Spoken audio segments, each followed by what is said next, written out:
잠깐만 여기 좀 봐줘. 형부가 저한테 등을 보이고 앉으셨을 때 저는 알았습니다. 이 거리가 너무 가까워졌다는 걸요. 우리가 너무 오래 버텨온 침묵의 끝에 서 있다는 걸요. 그날 저는 55년 만에 처음으로 한 사람의 여자가 됐습니다. 오늘의 사연 시작하겠습니다. 다 들어보신 후 괜찮으셨다면 어디서 듣고 계시는지, 그리고 잘 들었다라는 댓글 하나 정도 남겨주실 거죠? 그럼 시작하겠습니다. 20살 봄날 언니 수진의 결혼식장에서 저는 처음 그분을 봤습니다. 이정우. 당시 30살이었던 형부는 검은 양복을 입고 서 계셨는데 어딘가 묵직한 느낌이 드는 사람이었죠. 아버지를 일찍 여인 저에게 그날의 형부는 그저 언니 옆에 선 든든한 어른으로만 보였습니다. 아버지가 돌아가신 건 제가 15살 때였어요. 갑작스러운 교통사고였습니다. 그 이후로 우리 집엔 늘 무언가 빠진 듯한 공기가 흘렀죠. 언니는 25세 결혼을 서둘렀고 저는 어머니 곁에 남았습니다. 누군가는 해야 할 일이었으니까요. 형부와 언니는 결혼 후 곧장 신도시 아파트 단지로 이사를 갔고 몇 년 뒤 어머니와 저도 같은 단지로 들어왔어요. 언니가 권했던 겁니다. 가까이 있으면 서로 의지가 된다고요. 실제로 그랬습니다. 같은 단지 안에 산다는 건 생각보다 더 끈끈한 연결이었죠. 마주칠 일이 많았고 도움을 주고받는 일도 자연스러웠습니다. 형부는 말이 적은 사람이었지만 행동이 앞서는 분이었어요. 엘리베이터에서 마주치면 꼭 물으셨죠. 밥은 먹었냐고. 어머니는 괜찮으시냐고. 무거운 짐을 들고 있으면 말없이 받아 들어주시곤 했습니다. 저는 그런 형부가 참 좋았어요. 아버지가 살아계셨다면 저렇게 딸을 챙기셨을까 그런 생각도 했죠. 어머니 병간호를 시작한 건 제가 25살 무렵이었습니다. 당뇨 합병증이 시작되면서 어머니는 점점 거동이 불편해지셨어요. 병원과 집을 오가는 날들이 계속됐고 저는 자연스럽게 일도 연애도 뒤로 미뤘습니다. 친구들은 하나둘 결혼을 했고 저는 그저 어머니 옆에 있었죠. 그 시간 동안 형부는 늘 조용히 곁에 계셨습니다.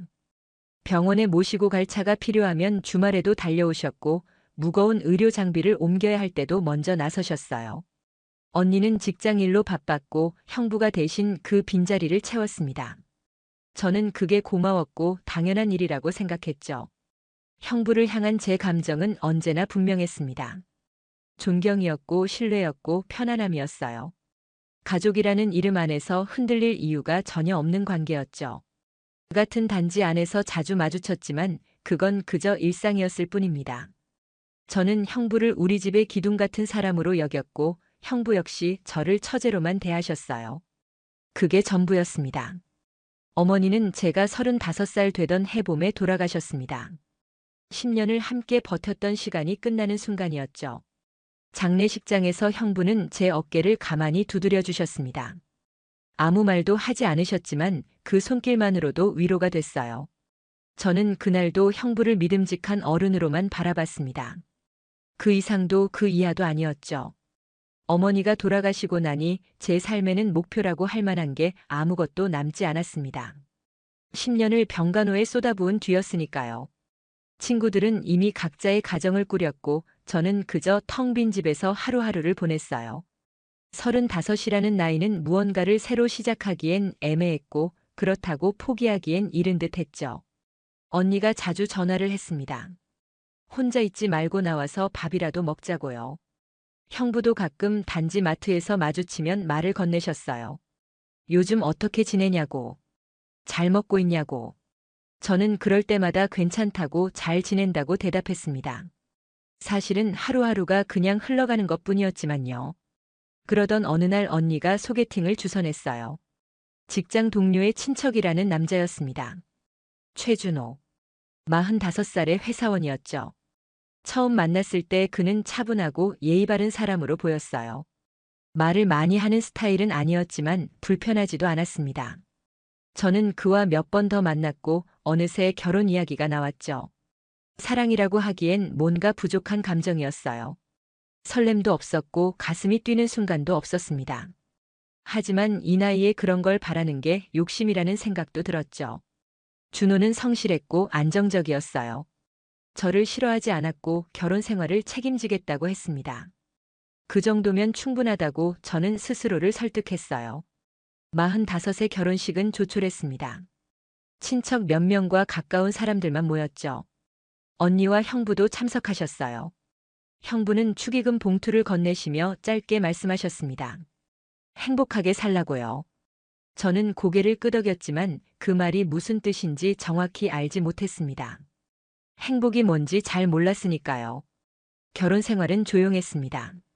준호는 아침에 출근하고 저녁에 돌아왔어요. 저는 집안일을 하고 가끔 단지 마트에 장을 보러 갔죠. 부부싸움도 거의 없었고 큰 불만도 없었습니다. 그런데 왜인지 늘 무언가 빠진 것 같은 기분이었어요. 채워지지 않는 공허함 같은 거였죠. 준호는 저를 아내로 대했지만 여자로 보지는 않았습니다. 그건 시간이 지날수록 명확해졌어요. 잠자리도 의무처럼 느껴졌고 대화도 필요한 말만 주고받는 수준이었죠. 저는 그게 결혼이라는 거라고 생각했습니다. 모든 부부가 다 그렇게 사는 거라고요. 밤에 잠들기 전 가끔 생각했어요. 내가 정말 원했던 삶이 뭐였을까? 20살 때 꿈꿨던 건 뭐였을까? 하지만 그런 질문은 금방 사라졌습니다. 이미 선택한 길이었고 되돌릴 수도 없었으니까요. 저는 그저 주어진 하루를 살아갈 뿐이었습니다. 언니는 가끔 전화해서 물어봤어요. 결혼 생활은 어떠냐고. 준호는 잘해주냐고. 저는 늘 괜찮다고 대답했죠. 실제로 나쁘지 않았으니까요. 준호는 착한 사람이었고 저를 함부로 대하지 않았습니다. 다만 제가 바랐던 것은 그런 게 아니었을 뿐이에요. 하지만 그걸 입 밖에 낼 순 없었죠. 형부는 여전히 같은 단지에 살고 계셨습니다. 가끔 엘리베이터에서 마주쳤고 단지 산책로에서 스쳐 지나갔어요. 형부는 언제나처럼 묻곤 하셨죠. 잘 지내냐고. 저는 웃으며 대답했습니다. 네, 잘 지내요. 그 대답은 거짓은 아니었지만 온전한 진실도 아니었어요. 저는 그냥 살고 있을 뿐이었습니다. 행복과는 조금 다른 방식으로요. 결혼한 지 5년쯤 지났을 무렵 언니가 쓰러졌습니다. 갑작스러운 뇌출혈이었어요. 병원으로 달려갔을 때 언니는 이미 의식이 없었고 의사는 고개를 저었죠. 형부는 중환자실 앞 의자에 앉아 꼼짝도 하지 않으셨어요. 얼굴에는 아무 표정이 없었지만 그 모습이 오히려 더 무너져 보였습니다. 언니는 사흘을 버티지 못하고 세상을 떠났습니다. 49의 나이였어요. 장례식장은 조용했고 형부는 말을 잃은 사람처럼 가만히 서 계셨죠. 저는 형부 옆에서 조문객들을 맞았지만 형부가 정말 거기 계신 건지 알 수가 없었어요. 그분의 영혼은 이미 어딘가 멀리 가버린 것 같았습니다. 장례를 치르고 난 뒤에도 형부는 같은 아파트에 혼자 남으셨어요. 자식이 없었으니 그 넓은 집에 혼자 계신 거였죠. 저는 며칠에 한 번씩 들르기 시작했습니다. 언니를 대신해서라는 명분이었어요. 냉장고에 반찬을 채워드리고 집안을 정리해드렸죠. 형부는 고맙다는 말도 거의 하지 않으셨습니다. 그냥 묵묵히 받아들이셨어요. 처음엔 일주일에 한 번 정도였습니다. 그러다 사흘에 한 번이 됐고 어느새 이틀에 한 번씩 들르게 됐어요. 형부의 집은 언니의 흔적으로 가득했습니다. 거실 장식장에 놓인 사진들, 주방 찬장에 정리된 그릇들, 심지어 냉장고에 붙어있는 자석 메모까지도요. 저는 그 공간에 들어설 때마다 언니가 아직 살아있는 것 같은 착각에 빠졌습니다. 형부는 점점 말수가 줄었어요. 예전에는 그래도 안부를 물으셨는데 이젠 그마저도 없었죠. 저는 형부가 우울증에 빠진 게 아닐까 걱정됐습니다. 밥은 제대로 드시는지 잠은 자는지 알 수가 없었어요. 물어봐도 괜찮다는 대답뿐이었으니까요. 어느 날 형부의 집에 갔을 때 형부는 소파에 앉아 텔레비전도 켜지 않은 채 멍하니 있었습니다. 저는 부엌으로 가서 국을 끓이고 밥을 차렸어요. 형부를 불렀지만 대답이 없었고 다시 한 번 불러서야 겨우 식탁으로 오셨죠. 밥을 드시는 모습을 보니 가슴이 먹먹했습니다. 마치 기계처럼 숟가락을 입으로 가져가실 뿐이었어요. 같은 단지에 산다는 건 자주 마주친다는 뜻이었습니다. 엘리베이터에서 단지 마트에서 산책로에서 우리는 계속 얼굴을 보게 됐어요. 저는 형부를 볼 때마다 어떻게 지내시는지 확인하게 됐고 형부도 저를 보면 가볍게 고개를 끄덕이셨죠. 말은 없었지만 그 침묵 속에 뭔가 통하는 게 있었습니다. 그 같은 상실을 겪은 사람들끼리만 아는 무게 같은 거였어요. 어느 날 단지 입구에서 형부를 마주쳤습니다. 형부는 장을 보고 오시는 길이었는데 손에 든 봉지가 무거워 보였어요. 제가 들어드리겠다고 하자 형부는 괜찮다고 하셨지만 저는 그냥 받아들었습니다. 함께 엘리베이터를 타고 형부의 층까지 올라갔죠. 문 앞에서 형부가 말씀하셨어요. 자주 와줘서 고맙다고요. 그 말을 들으니 왠지 울컥했습니다. 형부도 외로우셨구나. 혼자 버티기 힘드셨구나. 저는 아무렇지 않은 척 웃으며 대답했어요. 언니가 있었으면 당연히 그러셨을 거라고요. 형부는 아무 말 없이 고개만 끄덕이셨습니다. 그날 저녁 집에 돌아와서도 그 표정이 자꾸 떠올랐어요. 너무 쓸쓸해 보이셨거든요. 준호는 제가 형부 집에 자주 가는 걸 알고 있었습니다. 불만을 말하진 않았지만 그렇다고 좋아하는 것 같지도 않았어요. 가끔 물었죠. 오늘도 형부 댁에 다녀왔냐고. 저는 네, 반찬 좀 갖다 드렸다고 대답했습니다. 준호는 더 이상 묻지 않았어요. 그저 텔레비전만 보고 있었죠. 우리 사이에는 언제나 그런 식의 거리가 있었습니다. 언니가 떠난 지 1년쯤 지났을 때였습니다. 형부는 여전히 혼자 지내셨고 저는 여전히 들락거렸어요. 그게 일상이 됐죠. 형부의 집에 가서 청소를 하고 냉장고를 채우고 가끔 함께 저녁을 먹기도 했습니다. 준호는 회식이 잦았고 저는 혼자 있는 시간이 많았어요. 그래서인지 형부의 집에 있는 게 더 편하게 느껴질 때도 있었습니다. 형부는 조금씩 말을 하기 시작했어요. 처음엔 짧은 인사말 정도였는데 나중엔 요즘 날씨 이야기도 하고 단지 관리비 이야기도 하셨죠. 별것 아닌 대화였지만 저는 그게 반가웠습니다. 형부가 조금씩 일상으로 돌아오고 있다는 느낌이 들었거든요. 어느 가을날 저녁이었어요. 단지 산책로를 걷고 있는데 앞에서 형부가 걸어오셨습니다. 형부도 저를 보셨죠. 우리는 자연스럽게 함께 걷게 됐어요. 형부는 은행나무 낙엽을 보며 말씀하셨습니다. 이맘때가 되니까 언니 생각이 많이 난다고요. 저도 그렇다고 대답했어요. 우리는 한동안 말없이 나란히 걸었습니다. 그 산책로는 단지 뒤편 작은 공원으로 이어졌어요. 벤치가 몇 개 있고 운동기구도 설치된 곳이었죠. 형부는 벤치에 앉으셨고 저도 옆에 앉았습니다. 저녁 바람이 선선했어요. 형부가 물으셨어요. 수연이는 요즘 어떻게 지내냐고. 저는 잠시 망설이다가 대답했습니다. 그냥 그렇게 지낸다고요. 형부는 고개를 끄덕이셨어요. 더 이상 묻지 않으셨죠. 그게 형부의 방식이었습니다. 깊이 파고들지 않고 상대가 말하고 싶은 만큼만 듣는 거요. 저는 그런 형부가 좋았어요. 준호는 늘 제가 괜찮다고 하면 정말 괜찮은 줄 알았지만 형부는 달랐습니다. 제 대답 뒤에 숨은 무언가를 느끼시는 것 같았어요. 그날 이후 우리는 자주 산책로에서 마주쳤습니다. 일부러 시간을 맞춘 건 아니었지만 저녁 무렵이면 어김없이 그곳에서 만나게 됐어요. 때론 함께 걷고 때론 벤치에 앉아 이런저런 이야기를 나눴죠. 형부는 회사 이야기를 하셨고 저는 단지 사람들 이야기를 했습니다. 특별한 내용은 아니었지만 편안한 시간이었어요. 겨울이 왔습니다. 날씨가 추워지면서 산책로에 나오는 사람들이 줄었어요. 저도 형부도 예전만큼 자주 나가지 않게 됐죠. 대신 형부의 집에서 보내는 시간이 늘었습니다. 저는 따뜻한 국물 요리를 해드렸고 형부는 식사 후에 차를 내려주셨어요. 언니가 좋아하던 보이차였습니다. 어느 날 형부가 물으셨어요. 준호는 수연이한테 잘해주냐고. 갑작스러운 질문이었습니다. 저는 잠시 머뭇거리다가 대답했어요.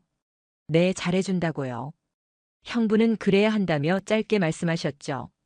하지만 그 눈빛이 왠지 불편했습니다. 마치 제 거짓말을 알아챈 것처럼 느껴졌어요. 사실 준호와의 관계는 점점 더 멀어지고 있었습니다. 대화는 더욱 줄었고 함께 있어도 각자의 시간을 보낼 뿐이었어요. 잠자리도 거의 없어졌죠. 준호는 피곤하다는 말만 했고 저는 괜찮다고 대답했습니다. 우리는 그렇게 부부라는 이름만 남긴 채 살아가고 있었어요. 형부의 집에서 돌아오는 길은 언제나 씁쓸했습니다. 형부와 있을 땐 편안했는데 우리 집 문을 열고 들어서는 순간 다시 무거운 공기가 저를 감쌌어요. 준호는 거실에서 텔레비전을 보고 있었고 저는 인사도 없이 방으로 들어갔습니다. 그게 우리의 일상이었죠. 저는 침대에 누워 생각했어요. 이게 정말 제가 원했던 결혼 생활일까? 하지만 답은 나오지 않았습니다. 이듬해 봄이었습니다. 날씨가 풀리면서 형부는 다시 산책을 시작하셨어요. 저도 저녁이면 단지를 걷곤 했죠. 우리는 자연스럽게 같은 시간에 마주쳤고 함께 걷는 게 습관이 됐습니다. 준호는 그 시간에 회사에 있거나 술자리에 있었어요. 저는 혼자 집에 있는 것보다 바깥 공기를 쐬는 게 좋았습니다. 어느 날 저녁 형부와 산책을 하고 있는데 갑자기 형부가 비틀거리셨어요. 순간 제가 팔을 잡았지만 형부는 그대로 넘어지셨습니다. 산책로 바닥이 빗물에 젖어 미끄러웠던 거예요. 형부는 발목을 잡고 얼굴을 찌푸리셨죠. 저는 당황해서 괜찮으시냐고 물었고 형부는 고개를 저으셨습니다. 119를 불렀어요. 구급차가 오고 형부는 병원으로 실려갔습니다. 저도 함께 탔죠. 응급실에서 검사를 받고 나니 발목 인대가 늘어났다는 진단이 나왔어요. 깁스를 해야 한다고 했습니다. 형부는 아무 말 없이 의사의 말을 들으셨지만 표정이 어두워 보였어요. 혼자 사는데 깁스를 하면 일상생활이 어렵다는 걸 아셨던 거죠. 병원에서 나와 택시를 타고 단지로 돌아왔습니다. 형부는 목발을 짚고 걸으셨는데 보기에도 불편해 보였어요. 엘리베이터를 타고 형부의 집까지 함께 갔습니다. 문을 열고 들어가는데 형부가 말씀하셨어요. 고맙다고요. 저는 천만에요 라고 대답했지만 그냥 돌아갈 수가 없었습니다. 냉장고를 열어보니 먹을 게 별로 없었어요. 저는 형부를 소파에 앉히고 부엌으로 갔습니다. 간단하게 죽을 끓였죠. 형부는 목발 때문에 움직이는 게 힘들어 보였고 혼자서 식사 준비를 하기엔 무리였어요. 죽을 끓이는 동안 형부는 소파에 앉아 천장을 바라보고 계셨습니다. 그 뒷모습이 왠지 외로워 보였어요. 저녁을 차려드리고 함께 먹었습니다. 형부는 천천히 드셨어요. 깁스한 발을 의자에 올려놓고 조심스럽게 숟가락을 드셨죠. 제가 물었습니다. 혼자 생활하실 수 있겠냐고요. 형부는 괜찮다고 하셨지만 제 눈엔 그렇게 보이지 않았습니다. 저는 당분간 자주 들르겠다고 말씀드렸어요. 형부는 미안하다는 표정을 지으셨습니다. 다음 날부터 저는 매일 형부의 집에 들렀습니다. 아침에 가서 식사를 챙겨드리고 저녁에도 갔어요. 청소도 하고 빨래도 했죠. 형부는 처음엔 미안해하셨지만 점점 제 도움을 받아들이게 됐습니다. 선택의 여지가 없었으니까요. 목발을 짚고 혼자 생활하기엔 너무 불편했거든요. 일주일쯤 지났을 때 저는 형부의 집 구석구석을 정리하게 됐어요. 언니의 옷가지들이 아직 옷장에 그대로 있었고 화장대 위엔 언니가 쓰던 화장품들이 놓여 있었습니다. 형부는 아무것도 버리지 못하고 있었던 거예요. 저는 조심스럽게 물었습니다. 이걸 정리해 드릴까요? 형부는 한동안 아무 말이 없으시더니 고개를 끄덕이셨어요. 언니의 물건들을 정리하면서 울컥했습니다. 언니가 좋아하던 스카프, 자주 입던 가디건, 향수병들. 하나하나가 언니의 흔적이었어요. 형부는 창가에 서서 밖을 바라보고 계셨습니다. 저는 형부가 우시는 건 아닐까 걱정했지만 가까이 가볼 용기가 나지 않았어요. 그냥 조용히 정리를 마쳤습니다. 그날 저녁 형부가 말씀하셨어요. 수연이 덕분에 조금씩 정리가 되는 것 같다고요. 저는 별 말씀을요 라고 대답했습니다. 하지만 속으로는 뭔가 이상한 감정이 들었어요. 형부의 집에 있는 게 점점 더 편해지고 있었거든요. 우리 집보다 형부의 집이 더 익숙하게 느껴졌습니다. 그게 정상인지 아닌지 저는 알 수 없었어요. 준호는 제가 매일 형부 댁에 가는 걸 알고 있었습니다. 한 번은 물었어요. 언제까지 그렇게 다닐 거냐고요. 저는 깁스 풀릴 때까지라고 대답했습니다. 준호는 더 이상 말하지 않았지만 표정이 못마땅해 보였어요. 하지만 저는 신경 쓰지 않았습니다. 어차피 준호도 저한테 관심이 없었으니까요. 깁스를 하고 한 달쯤 지났을 때였습니다. 형부는 목발에 익숙해지셨지만 여전히 혼자선 힘드셨어요. 저는 아침과 저녁으로 형부의 집을 오갔고 그 시간들이 제 하루의 중심이 됐습니다. 이상하게도 그 시간만큼은 제가 필요한 사람이라는 느낌을 받았어요. 누군가에게 꼭 필요한 존재라는 감각이 오랜만이었죠. 어느 날 엘리베이터에서 형부와 함께 내려가는데 이웃 주민이 우리를 보고 웃으며 말했습니다. 부부 사이가 참 좋아 보인다고요. 저는 깜짝 놀라 아니라고 형부라고 설명했어요. 그 주민은 어머나 하며 민망해했죠. 엘리베이터 문이 닫히고 나서도 그 말이 계속 맴돌았습니다. 형부도 아무 말씀이 없으셨어요. 어색한 침묵이 흘렀습니다. 그 일이 있고 난 뒤로 뭔가 미묘하게 달라졌어요. 형부는 저와 눈을 잘 마주치지 않으셨고 저도 형부 앞에서 자꾸 긴장하게 됐습니다. 왜 그러는지 저도 잘 몰랐어요. 그냥 예전처럼 편하게 대하면 되는데 자꾸 의식이 됐죠. 형부의 시선이 느껴질 때마다 가슴이 두근거렸습니다. 어느 날 저녁 형부의 집에서 저녁을 준비하고 있는데 형부가 부엌 들어오셨어요. 목발을 짚고 문가에 서서 저를 보고 계셨습니다. 제가 물었죠. 왜 그러세요? 형부는 한참을 망설이시더니 말씀하셨어요. 수연이한테 너무 미안하다고요. 이렇게까지 신세를 지는 게요. 저는 고개를 저었습니다. 미안하실 것 없다고 가족인데 당연한 거라고요. 하지만 그 말을 하면서도 뭔가 어색했어요. 가족이라는 단어가 왠지 맞지 않는 옷처럼 느껴졌거든요. 형부는 아무 말 없이 고개를 끄덕이시고 다시 거실로 돌아가셨습니다. 저는 한동안 가스레인지 앞에 서서 멍하니 있었어요. 그날 밤 집에 돌아와서도 잠이 오지 않았습니다. 침대에 누워 천장을 바라보며 생각했어요. 형부에게 가는 게 정말 언니를 대신해서일까? 아니면 다른 이유가 있는 걸까? 저는 제 마음을 알 수가 없었습니다. 다만 형부의 집에 있을 때 편안하다는 것, 형부와 함께 있는 시간이 좋다는 것만은 확실했어요. 며칠 뒤 단지 마트에서 장을 보고 나오는데 형부를 마주쳤습니다. 형부는 목발을 짚고 천천히 걸어오고 계셨어요. 제가 다가가 장바구니를 들어드렸습니다. 형부는 사양하셨지만 저는 그냥 들었어요. 함께 엘리베이터를 탔죠. 그 짧은 시간 동안 우리는 한마디도 하지 않았습니다. 하지만 그 침묵이 불편하지만은 않았어요. 형부의 집 앞에서 장바구니를 건네주려는데 형부가 안으로 들어오라고 하셨습니다. 차라도 한잔하고 가라고요. 저는 괜찮다고 했지만 형부는 고집을 부리셨어요. 결국 들어갔죠. 형부는 찻잔을 꺼내시고 저는 부엌에서 찬물을 끓였습니다. 모든 게 너무 자연스러웠어요. 마치 오래전부터 이렇게 살아온 것처럼요. 차를 마시며 형부가 말씀하셨습니다. 요즘 산책로에 꽃이 많이 폈다고요. 깁스를 풀면 함께 걸어보자고 하셨어요. 저는 네라고 대답했습니다. 그때 형부의 눈빛을 봤어요. 그 안에 뭔가 다른 감정이 있다는 걸 느꼈습니다. 외로움인지 그리움인지 아니면 다른 무언가인지 정확히 알 수는 없었어요. 하지만 제 가슴도 덩달아 먹먹해졌습니다. 집으로 돌아오는 길에 준호한테서 전화가 왔어요. 오늘 야근한다고 저녁 먹지 말라고 하더군요. 저는 알았다고 대답하고 전화를 끊었습니다. 우리 집 앞에 서서 열쇠를 꺼내는데 문득 돌아가고 싶지 않다는 생각이 들었어요. 텅 빈 집에 혼자 있는 게 싫었습니다. 차라리 형부의 집에 있는 게 나았어요. 하지만 저는 문을 열고 들어갔습니다.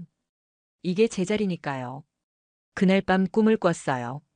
언니가 나왔습니다. 언니는 웃으면서 저를 보고 있었는데 갑자기 표정이 굳더니 뭔가 말하려고 했어요. 하지만 소리가 들리지 않았죠. 저는 언니 앞으로 다가가려 했지만 자꾸 멀어졌습니다. 그러다 깨어났어요. 식은땀을 흘리고 있었습니다. 옆에 누운 준호는 깊이 잠들어 있었고 저는 한동안 어둠 속에서 숨을 고르며 앉아 있었습니다. 깁스를 푸는 날이 왔습니다. 형부는 혼자 병원에 가시겠다고 했지만 저는 함께 가겠다고 했어요. 형부는 더 이상 사양하지 않으셨죠. 우리는 택시를 타고 병원으로 갔고 진료실에서 깁스를 제거했습니다. 의사는 잘 아물었다고 했어요. 다만 한동안 무리하지 말라고 당부하셨죠. 병원에서 나와 택시를 기다리는데 형부의 표정이 유난히 어두워 보였습니다. 깁스를 풀었으니 좋아하셔야 하는데 오히려 지쳐 보이셨어요. 제가 괜찮으시냐고 물었더니 형부는 그냥 피곤하다고 하셨습니다. 택시 안에서도 형부는 계속 창밖만 보셨어요.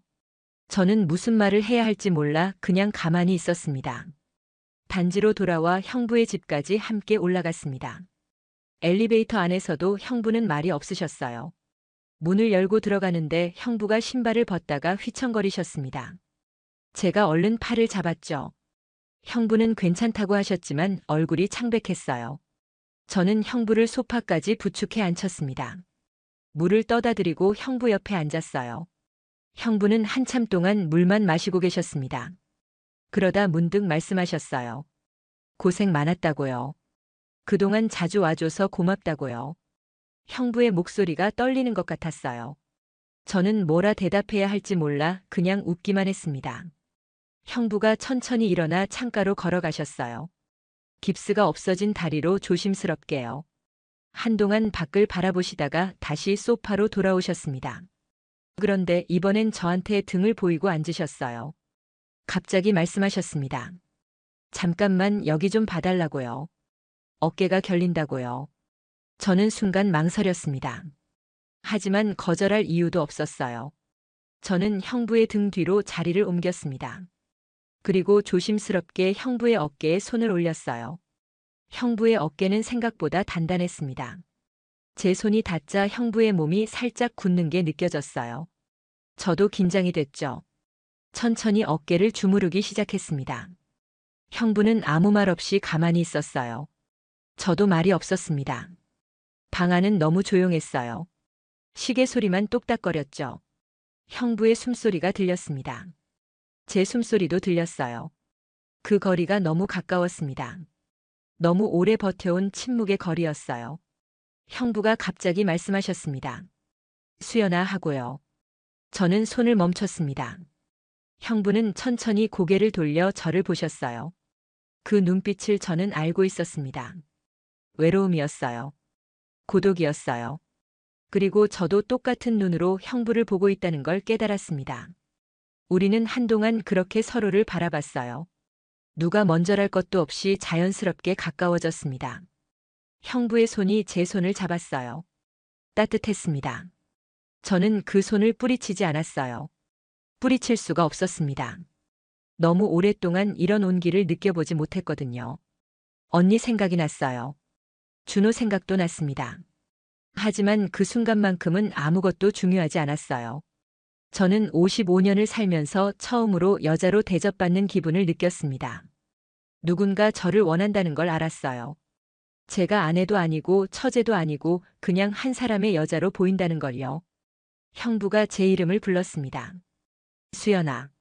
그 목소리가 떨렸어요. 저도 떨렸습니다. 우리는 서로의 고독이 끝까지 밀어붙인 자리에 서 있었어요. 이건 충동이 아니었습니다. 순간의 실수도 아니었어요. 너무 오래 참아온 무언가가 터져나오는 순간이었죠. 저는 눈을 감았습니다. 그날 저녁 늦게 집에 돌아왔습니다. 준호는 벌써 잠들어 있었어요. 저는 욕실로 가서 오래 샤워를 했습니다. 뜨거운 물이 쏟아졌지만 죄책감은 씻겨 내려가지 않았어요. 거울에 비친 제 얼굴을 봤습니다. 낯선 사람 같았어요. 저는 제가 무슨 짓을 한 건지 알고 있었습니다. 하지만 후회는 되지 않았어요. 그게 더 무서웠습니다. 그 이후 제 삶은 완전히 두 겹이 됐습니다. 낮에는 준호의 아내로 살았고 저녁이면 형부의 집으로 갔어요. 같은 단지 안에서 두 개의 삶을 사는 기분이었죠. 엘리베이터를 타고 층수를 누를 때마다 저는 다른 사람이 됐습니다. 우리 집 층수를 누를 땐 의무를, 형부의 층수를 누를 땐 욕망을 선택하는 거였어요. 형부는 저를 다르게 대하기 시작했습니다. 예전처럼 조심스럽지 않았어요. 제 손을 자연스럽게 잡았고 제 어깨에 머리를 기댔습니다. 저도 마찬가지였어요. 형부의 품에 안기는 게 이상하지 않았죠. 오히려 그게 제 자리인 것 같았습니다. 우리는 말하지 않았지만 서로 알고 있었어요. 이게 잘못됐다는 걸요. 죄책감은 사라지지 않았습니다. 언니의 얼굴이 자꾸 떠올랐어요.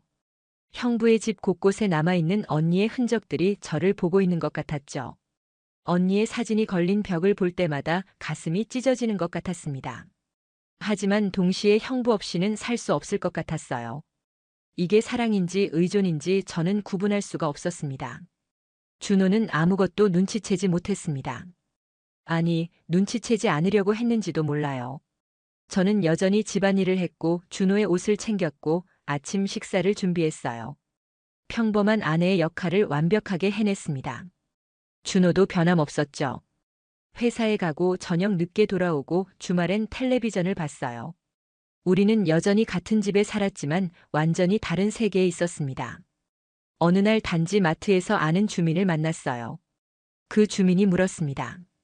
요즘도 형부 댁에 자주 가냐고요. 저는 네 라고 대답했습니다. 효부네 라고 그 사람이 말했어요. 처제가 형부를 그렇게 챙기는 거 흔치 않다고요. 저는 억지로 웃으며 당연한 거라고 했습니다. 하지만 속으로는 부끄러웠어요. 제가 하고 있는 게 효심이 아니라는 걸 알고 있었으니까요. 밤마다 잠들기 전 생각했습니다. 이걸 언제까지 계속할 수 있을까? 들키면 어떻게 될까? 준호는 뭐라고 할까? 주변 사람들은 어떻게 볼까? 하지만 그런 생각들은 형부를 만나는 순간 사라졌어요. 형부의 품에 안기면 모든 게 괜찮아지는 것 같았습니다. 세상이 저를 어떻게 보든 상관없었어요. 형부도 괴로워하는 것 같았습니다. 가끔 멍하니 창밖을 바라보실 때가 있었어요. 제가 무슨 생각하시냐고 물으면 형부는 그냥 아무것도 아니라고 하셨죠. 하지만 저는 알았습니다. 형부도 언니 생각을 하신다는 걸요. 형부도 죄책감에 시달린다는 걸요. 우리는 서로를 위로하면서도 서로에게 상처를 주고 있었습니다. 계절이 바뀌었어요. 여름이 왔고 가을이 왔습니다. 우리의 관계는 계속됐죠. 들킬 듯 들키지 않았고 끝날 듯 끝나지 않았어요. 같은 단지 안에서 우리는 조심스럽게 서로를 향해 걸어갔습니다. 사람들의 시선을 피하면서도 서로를 놓지 못했어요. 어느 날 형부가 말했습니다. 이러면 안 되는 거 아니야? 저는 알아요 라고 대답했어요. 그럼 어떻게 할 거야? 형부가 물었습니다. 저는 대답하지 못했어요. 모르겠다고 그냥 이대로 있고 싶다고 말했죠. 형부는 한숨을 쉬었습니다. 저도 그랬어요. 우리는 답을 알고 있었지만 선택할 수 없었습니다. 준호와의 생활은 점점 더 형식적이 됐어요. 대화는 거의 없었고 함께 있어도 각자의 세계에 있었죠. 잠자리는 완전히 끊겼습니다. 준호도 불편해하지 않는 것 같았어요. 어쩌면 준호도 자기만의 세계가 있는지 몰라요. 저는 확인하지 않았습니다. 확인하고 싶지도 않았어요. 지금 저는 55살입니다. 반평생을 타인을 돌보며 살았어요. 아버지를 여의고 어머니를 간호하고 늦게 결혼해서 아내 노릇을 했죠. 저를 위해 산 시간은 단 한 번도 없었습니다. 그런데 지금 처음으로 저를 위한 선택을 한 거예요. 그게 잘못된 선택이라는 걸 알면서도요. 형부는 제게 처음으로 여자라는 걸 느끼게 해준 사람입니다. 저를 필요로 하고 원하고 사랑한다고 말해준 유일한 사람이에요. 준호는 한 번도 그렇게 말한 적이 없었어요. 저는 55년 만에 사랑받는 감각을 알게 됐습니다. 그게 금지된 사랑이라 해도요. 행복은 늘 오른 얼굴로 오지 않습니다. 때론 가장 잘못된 형태로 찾아오죠. 하지만 어떤 순간은 우리가 얼마나 오래 스스로를 참고 살아왔는지를 가장 잔인하게 증명합니다. 저는 지금 행복한가요? 모르겠어요. 다만 확실한 건 저는 더 이상 참지 않기로 했다는 겁니다.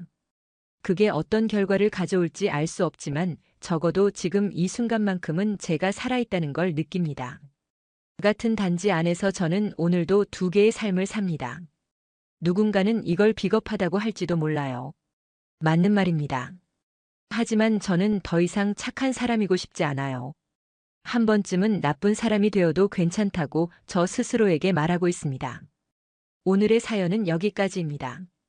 혹시 끝까지 들어주신 분이 계시다면 구독과 좋아요. 그리고 댓글로 잘 들었어요 라는 한마디면 제게 큰 힘이 됩니다. 감사합니다.